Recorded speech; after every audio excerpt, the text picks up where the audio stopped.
Salut à tous, c'est Joris, j'espère que vous allez bien. On se retrouve pour une nouvelle vidéo. On va faire le point tout simplement sur le marché crypto et sur le Bitcoin, puisqu'on a eu quand même pas mal de volatilité cette semaine et malheureusement à la baisse. Donc c'était pas forcément le scénario le plus probable, puisqu'on restait quand même sur une bonne tendance haussière. Mais je vais vous mettre un petit extrait de ma dernière vidéo. C'était à la fin de ma dernière vidéo. Voilà, je vous avais prévenu que potentiellement cette semaine on pouvait quand même avoir une petite baisse. Attention au niveau donc macro. Voilà, vous voyez le SP500 plutôt sur résistance, le dollar plutôt sur support. Donc attention, on peut quand même avoir un petit retracement qui pourrait se mettre en place sur le marché crypto, surtout que ça fait maintenant un petit moment qu'on pump sans arrêt. Donc voilà, une petite semaine de temporisation baisse, c'est quelque chose qui peut clairement arriver.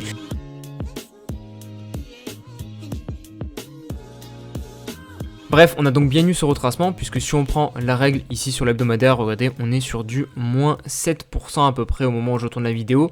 Donc voilà, ça commence à être un retracement assez sympa quand même. Maintenant, on va voir si ça remet en cause la tendance haussière. Alors en hebdomadaire, pas du tout. Voilà, clairement, là, on voit toujours très bien la dynamique avec des creux et des sommets ascendants. Par contre, si on commence à basculer sur daily, pareil, pour moi, on ne remet pas en cause la tendance, on reste haussier. Pour remettre en cause la tendance, il faudrait soit venir faire une nouvelle hausse ici et ensuite enfoncer ce creux là qu'on aurait marqué du coup. Donc là, on inverserait la tendance selon la théorie d'eau en cassant un plus bas. Ou alors, autre solution beaucoup plus directe, c'est de venir casser directement cet énorme creux qui correspond au dernier range daily qu'on avait ici. Et ça va être le point le plus important de la vidéo, c'est la réintégration de ce range, parce que si on réintègre ce range, ça c'est en général, quand on réintègre un range, on vient visiter la borne opposée. Donc là, ça serait un retour à 26 000 et quelques pour le BTC si on réintègre ce range. Pour le daily, on n'a pas réintégré le range pour moi parce qu'on prend les clôtures. La clôture la plus haute, elle s'effectue, il y en a eu plusieurs ici au niveau des 28 500. Et vous voyez, pour l'instant, hier on a clôturé au-dessus. Là, on est vraiment en train de flirter avec ce niveau-ci. Donc attention ce soir, ce sera intéressant de voir la clôture où on va le faire. Après, attention, je sais que certaines personnes prennent au chiffre près, au dollar près la clôture. Moi je suis pas comme ça quand même. Si par exemple on clôture très légèrement en dessous, alors oui, ça sera un peu plus baissier, mais pour moi le signal il est donné, voilà, si on clôture quand même significativement à l'intérieur du range. Si on clôture de manière ambiguë, je trouve que le signal sera ambigu et ça sera pas vraiment clair qu'on réintègre vraiment en daily du moins, parce que si on bascule sur 4 heures, là il y aura forcément plus de chances de voir des clôtures à l'intérieur du range.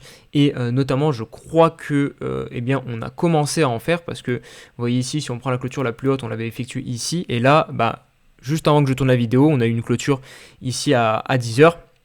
Et ça s'est effectué à l'intérieur du range. Donc pour l'instant on part sur une réintégration du range, donc ça c'est pas cool du tout. Je vais basculer sur mon autre graphique pour vous montrer quelque chose d'autre. C'est ce petit dollar ici que je positionne sous les creux et les tops qu'on ne revisite pas. Ça veut dire tout simplement, quand je mets un dollar, c'est que en fait il y a beaucoup de creux qui n'ont pas été revisités, et donc potentiellement beaucoup de personnes qui rentrent en long pour suivre la tendance, logique. Moi d'ailleurs j'ai pris un long ici, on va en parler juste après, parce que voilà, je suis la tendance qui est haussière. Mais ce qui se passe, c'est que des fois tout simplement le marché vient sortir les personnes qui sont en long, et là notamment on a vraiment un endroit où il y a énormément de creux qui n'ont pas été revisités, donc potentiellement beaucoup de liquidités ici acheteuses, enfin de liquidation. Et en gros, ce que ça va permettre, des liquidations, c'est aux whales qui elles veulent acheter en grande quantité de pouvoir se positionner ici, parce que un long qui se fait sortir, c'est tout simplement une vente sur le marché. Et de l'autre côté, du coup, une whale qui veut acheter, elle va pouvoir acheter justement ces ventes. S'il y a beaucoup de ventes forcées, ça va permettre d'acheter du bitcoin sans trop faire bouger le prix. Donc voilà, c'est pour ça que des fois le marché en fait revient chercher ses poches de liquidité, et c'est pour ça que c'est intéressant en fait de les identifier. Donc voilà, ici pour moi il y a une grosse poche de liquidité. Donc maintenant qu'on a réintégré le range, franchement, je me dis que on a quand même des chances de venir chercher ici. Alors, la tendance, faut pas oublier, reste haussière. Ça, voilà, je l'ai déjà dit, donc c'est pas sûr. Mais en tout cas, moi, ce que je vais faire, c'est au niveau du trading, c'est clair et net que je ne me positionnerai pas ici, parce que on est sous résistance du range, du précédent range, on vient de réintégrer. Il y a tous ces creux ici qui n'ont pas été revisités, qui sont juste en dessous de nous. Donc vraiment, pour moi, ici, c'est pas du tout l'endroit pour chercher un long. À la limite, je serais même limite plus chaud de chercher un short, parce que tout simplement si on a un petit setup ici sur du 15 minutes, peut-être 30 minutes, si on voit un espèce de M-top se redessiner avec du coup en prenant appui sur la résistance, en venant retaguer la résistance, pourquoi pas tenter un petit setup short en mettant le stop juste au-dessus du sommet et en visant le bas du range ou la zone de liquidité. Voilà, moi je serais plus chaud, plus d'avis de faire ça actuellement à l'instant T, vu où le prix se situe, plutôt que de chercher un long.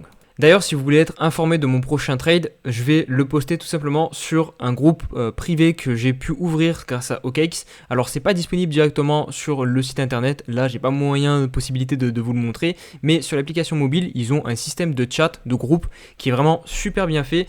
Et du coup, j'ai créé un petit groupe avec tous ceux qui ont rejoint bien OKX en passant par mon lien. Donc voilà, comme vous avez soutenu la chaîne YouTube, je trouve ça normal en contrepartie de vous donner ça en plus. Donc vous aurez les trades en avant-première. À chaque fois que je prendrai un trade, vu que je serai sur la plateforme, je le prendrai sur OKX. Voilà, en gros, je le partagerai dans le groupe directement. Donc voilà, et puis même, il n'y aura pas que mes trades. Vu qu'on n'est pas énormément sur le groupe, et bien ceux qui veulent aussi partager leurs trades et discuter, me poser des questions, n'hésitez pas, vous pouvez le faire. Donc par contre, pour être ajouté au groupe, je vais quand même vous demander de passer par le lien, de vous inscrire avec mon lien, déposer quand même une petite somme en dollars pour pouvoir trader ensuite, et en plus de ça, ça vous permettra d'obtenir la boîte mystère.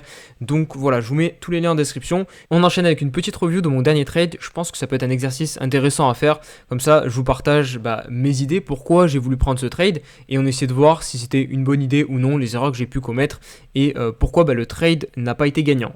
Et on fera aussi la même chose avec des trades gagnants, on peut faire aussi dans les deux sens, parce que là pour le coup c'est un trade qui a été perdant.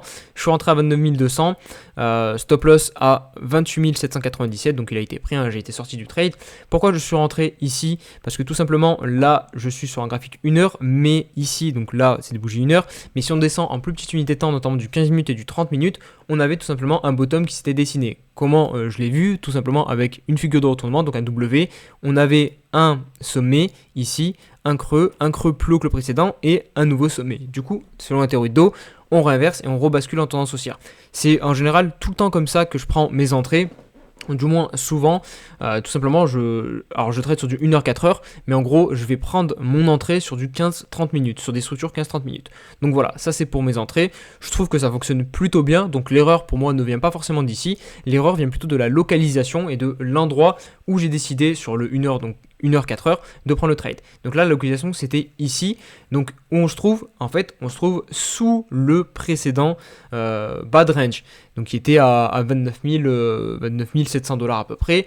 On était déjà venu sortir les personnes qui auraient pu potentiellement se mettre en long. Vous voyez ici un creux pas revisité, donc avec cette attaque baissière on avait déjà sorti les personnes qui pouvaient être en long. Donc le dollar, si je l'avais mis ici, la liquidité avait déjà été récupérée et on avait eu d'ailleurs un très beau retour sur le haut du range. D'ailleurs je vous avais partagé ce trade et j'avais pas pu le prendre parce que j'étais pas devant les écrans, tout simplement quand on a validé le retournement ici. Donc quand il faut rentrer, c'est ici, c'est pas ici, une fois que c'est parti, voilà, c'est trop tard. Donc là, bien joué à ceux qui m'ont suivi sur Twitter et qui ont pu prendre le trade, moi j'ai pas pu.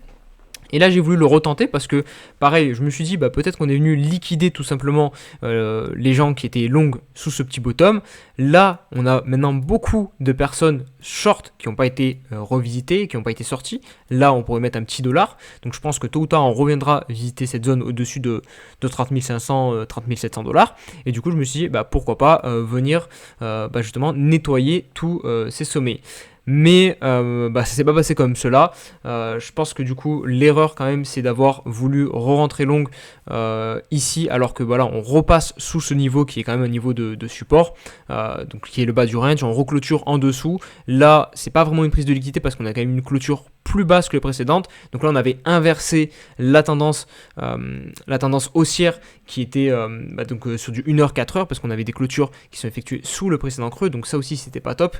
Et du coup voilà, et surtout on est venu retaguer cette zone extrêmement rapidement. Donc on revient ici, il n'y a pas eu vraiment le temps je pense aux gens de se repositionner en long sous ce creux, donc je pense que voilà, c'était pas vraiment une chasse à la liquidité et c'était juste un dump, et c'est ce qui qui est en train de se passer. D'ailleurs 28 500 $, là on est en train de chuter, on est en train de bien réintégrer le range. Donc voilà, ce qui a foiré, moi en tout cas je pense sur ce trade, c'est la localisation. Voilà, j'aurais pas dû prendre ce trade ici.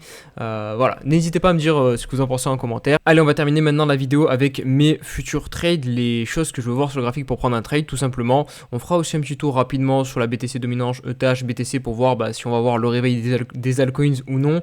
Mais là en tout cas on est en train de baisser en direct 28 000, on est venu taguer 28 200 $. Donc clairement le scénario de la réintégration du range qui est en train de s'effectuer. Donc là je vais vous dire tout de suite ce que j'attends moi pour reprendre position. Deux choses au niveau du court terme que j'aimerais bien voir et qui seront importantes selon moi, c'est si on commence à avoir des clôtures 1h, 4h au-dessus donc du niveau des 28 800, 28 900 $, qui est le haut du précédent range qu'on vient de réintégrer. Ça sera un signal boule, et peut-être que je prendrai position si je vois un petit W se dessiner, donc 15-30 minutes comme d'hab. Voilà, vous commencez à connaître un petit peu ma méthode. Si je vois un W ici qui se dessine au-dessus donc de cette résistance, je prendrai position en longue, bien sûr, pas en short. Et autre chose maintenant, deuxième point important, c'est si on vient justement à attaquer cette zone, donc la zone de liquidité, la fameuse zone de liquidité, là je serai très attentif à ce qui va se passer au niveau du prix. Alors dans l'idéal, dans le monde parfait, si on fait un énorme dump comme ça, carrément on vient chercher au-dessus donc de 26 600, on fait pas de clôture en 4 heures daily sous ce niveau-ci, sinon là ça inverserait la structure et ça serait pas bullish du tout. Mais si on fait juste une mèche et hop d'air, on réintègre comme ça rapidement, structure, et là pareil, là ça serait le long parfait. Donc je rentre ici, je mets le stop loss en dessous de la mèche et voilà, on essaie de targeter des nouveaux plus hauts, hein, puisqu'en soi c'est une tendance haussière. Donc voilà, là c'est vraiment l'attente que j'ai du prix pour agir, c'est ce qui va se passer en dessous donc du niveau et du milieu du range. Vous voyez le petit trait en pointillé, c'est le milieu du range, donc au-dessous de 27 700 $, là je serai très attentif. Et l'autre niveau du coup en haut au niveau d'une hausse, c'est 28 800 $. Donc voilà, vous avez les deux niveaux que je surveille. Sinon je vais probablement rien faire d'ici là, tant qu'on reste ici comme ça. Il y a du temps avant que je fasse quelque chose, donc voilà, au moins vous êtes au courant, vous savez quoi surveiller. Allez, on termine la vidéo rapidement en faisant un petit tour sur les altcoins. Donc au niveau des altcoins cette semaine, c'est pas fou du tout. On peut le constater avec la BTC dominance qui reprend un petit peu du pôle de la bête avec 2 journées de hausse. Alors ça reste léger, mais ça montre que Bitcoin a finalement plus encaissé la baisse que le reste du marché, hein, que les altcoins. Il suffit de le voir avec l'Ether qui lui a perdu, si on prend du haut jusqu'au bas, quasiment 10% quoi, globalement cette semaine, alors que l'Ether, Bitcoin était à 7%. Et Ether, je suis pas fan de ce qui est en train de se passer là. Regardez, on a eu donc clôture certes au-dessus du sommet là des 2000 $, mais là on est déjà en train de repasser sous les 2000 $, donc ça c'est pas fou. Donc à surveiller, j'aimerais bien qu'on repasse assez vite au-dessus des 2000 $, qu'on s'installe pas très vite, sinon peut-être qu'on aura un top ici local, hein, qui se serait inscrit pour plusieurs semaines peut-être mois, je sais pas, parce que au niveau de l'alcoin season, je me rends compte qu'on est quand même beaucoup à l'attendre sur les réseaux sociaux. On a eu hier Crypto Future qui a sorti un top 10 altcoins. Alors j'ai rien contre lui, hein, mais voilà, en général les top 10 altcoins ils sont plutôt mal placés, donc je sais pas si on n'est pas trop en tant que particulier à attendre justement une altcoin season et que peut-être qu'elle n'arrivera pas, ou du moins pas tout de suite, on verra bien. Mais là c'est vrai que les derniers signaux cette semaine sont pas très positifs. On va aller voir rapidement sur mon bag. Voilà, il n'y a que du rouge, et bon, le rouge contre le dollar c'est normal. Par contre vous voyez ici contre Bitcoin, il y a aussi que du rouge, donc clairement pas top. Le portefeuille qui doit prendre un petit peu cher, on va le voir et on terminera la vidéo par ça. Portefeuille investissement, je crois que je suis repassé en dessous des 16 000 €. Ah, je suis pas connecté. Voilà, donc je vous disais, on est repassé en dessous des 16 000 €, 15 700 au moment où je tourne la vidéo, et que du rouge avec, oula, moins 10% sur les GLD. Allez, on va finir avec ça. Qu'est-ce qu'il a notre petit GLD? C'est coin tracking qui bug ou ouais, je sais pas. Ouais, si on a dû. En fait, c'est sur la bougie d'hier, on a quand même dû bien avoir. Ouais, on a bien un moins 10%. En fait, c'est normal. Je sais pas pourquoi je m'excite. On a eu moins 10% sur les terres. Normal d'avoir moins 10% sur les GLD qui fout pas grand chose depuis pas mal de semaines maintenant. Bref, voilà les amis pour la vidéo. Si elle vous a plu, n'oubliez pas de mettre le petit like, vous abonner pour ne pas louper les prochaines. Et je vous dis à très vite pour une prochaine vidéo. Allez, ciao.